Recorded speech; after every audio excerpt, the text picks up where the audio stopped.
유튜브를 시작했다. 지난 영상에서 꼼지락꼼지락 꽃 휴지를 만들면서 손 쪽이 자주 보여서 그런지 문신에 대한 이야기가 많았다. 그래서 오늘은 문신 이야기를 해볼까 했는데 문신 이야기에 쓸 꽃반지 재료들이 아직 도착하지 않았다. 여기까지만 들어도 예상하시다시피 다음 컨텐츠는 꽃반지를 만들며 문신 이야기를 할 계획이다.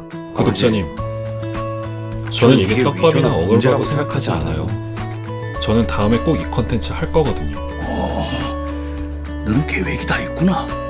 뭐 대본만 좀 미리 짰다고 생각하고 있습니다. 뭐 여튼 오늘은 내가 좋아하는 바닐라 라떼나 타먹으면서 유튜브를 촬영할 계획이다. 지난 영상에서 문신 다음으로 많았던 이야기는 역시 꽃휴. 다음으로 많았던 이야기는 내 직업에 대해 궁금해하시는 분들이 많았다. 많은 분들이 생각하시길 이놈은 뭐하는 애인지 말짱하게 근육은 만들어 놓고 맨날 호구나 당하면서 유튜브 장비값에 1000만원이나 쓰고 말하는 걸 들어보면 정신은 분명 온전하지 못한 것 같은데 왜인지 돈이 많은 거 보니 분명 금수저다라는 합리적인 의심이 드시는 듯하다. 하지만 나는 금수저가 아니다. 다소 어린 나이에 시작했던 아르바이트가 내 용돈의 원천이었다. 그때 공부를 했어야 했다. 처음으로 해봤던 아르바이트는 중학교 3학년 겨울방학이었다. 일산의 주염역 그랜드백화점 9층에 영화관과 붙어있던 차이니스 레스토랑이었는데 꽤나 맛집이었는지 주말이면 장사가 곧잘 되는 편이었다. 그때는 아르바이트 경험도 없었고 할 줄 아는 것도 없어서 청소와 간단한 홀 서빙을 도맡아 했다. 홀에서는 고급스러움을 위해서인지 쟁반은 반드시 한 손으로 들어야 했다. 그러다 한 번은 대머리 아저씨의 적고 소중한 머리에 뜨거운 짬뽕을 쏟은 이후로는 쟁반을 한 손으로 들어야 하는 룰은 사라졌다.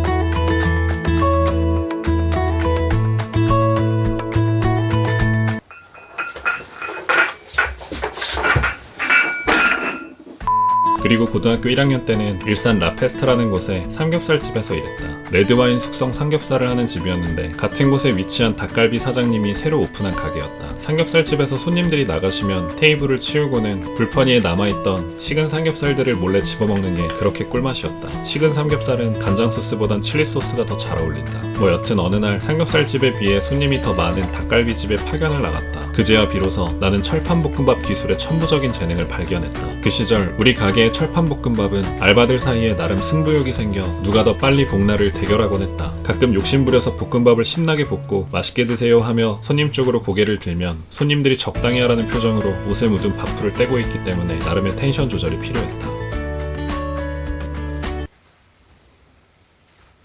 나는 나의 철판볶음밥 솜씨에 나름 자부심을 가졌지만 지금 생각하면 같은 알바비에 좀 더 많이 부려먹는 것 뿐이었다. 하지만 괜찮았다. 식은 삼겹살보단 식은 닭갈비가 더 맛있었기 때문이다.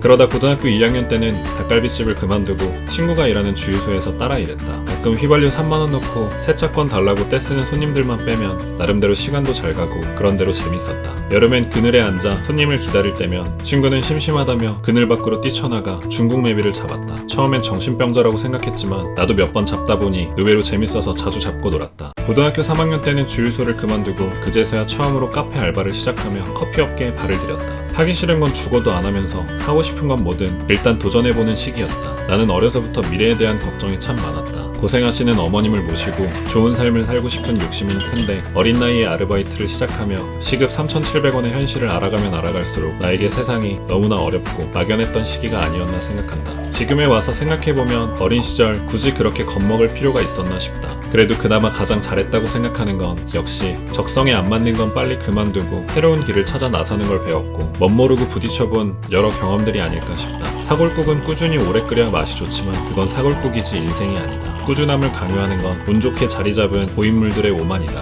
하기 싫은 건 억지로 해봤자 시간만 가고 발전이 없다. 운동도 안 맞는 사람이 굳이 무리하면 관절만 다친다. 아무리 생각해도 한 번뿐인 인생에서 안 맞는 건 빨리 포기하고 서둘러 나에게 잘 맞는 일을 찾는 게 맞다. 너무 안 맞는 건 좀 내려놓고 살며 나에게 조금 더 집중도 높은 삶을 살고 싶다.